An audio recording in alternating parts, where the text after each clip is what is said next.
Well, let's talk some more about this now with Alistair Jones, who's Associate Professor of Politics at Montfort University. Welcome back to the programme, Alistair. Hi.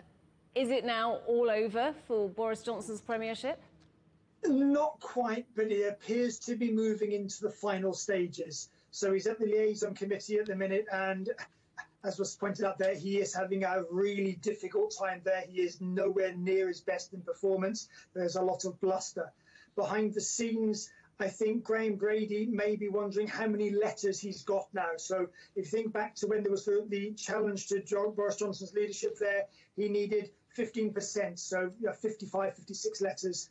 If he's got up to 180 odd letters asking for Boris Johnson to go, he will go to Boris Johnson and say, look, we're going to rerun these elections, we're going to change the constitution simply because a majority of MPs don't want you to serve, so could you please do the honourable thing and step down? So that may be the passage it's going to be taken. That's what happened to Theresa May, and she stepped down. Now, Boris Johnson is nothing like Theresa May.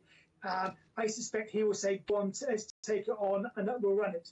And they could actually run the leadership election tomorrow if they really wanted to. Well, we're looking at live pictures of that liaison committee now as that carries on. So if he does step down or if he is removed, what happens next? Will it be a leadership contest?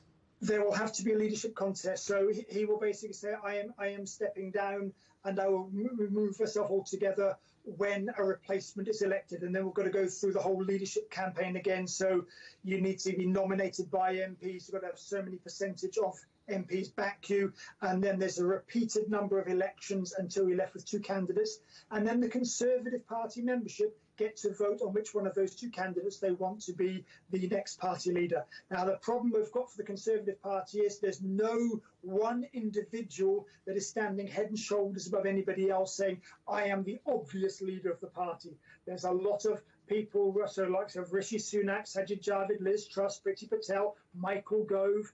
Then you've got some backbenchers like Steve Baker and Penny Morton. Now, many people will not have heard of any of these MPs, but these are the people potentially who will be fighting a leadership election potentially next month. Well, as you say, no clear candidate at the moment, but whoever leads the Conservative Party, the challenges for them, the in-tray, if you like, that stays the same, doesn't it? The in-tray is full to overflowing. There are so many different things going on, from the cost of living crisis to the Brexit relationship and the Northern Ireland Protocol, the whole levelling up agenda and how that appears to be stalling in parts of the country. So there's an awful lot going on. And on top of that, whoever becomes the next leader of the Conservative Party has got to repair all the damage that has been done, all the trust that has been lost across the entire country with Tory party members, Tory party supporters.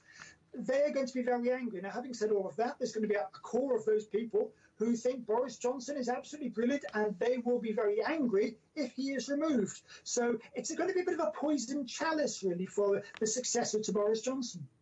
OK, Alistair Jones from Montfort University, thanks very much indeed for talking to us today.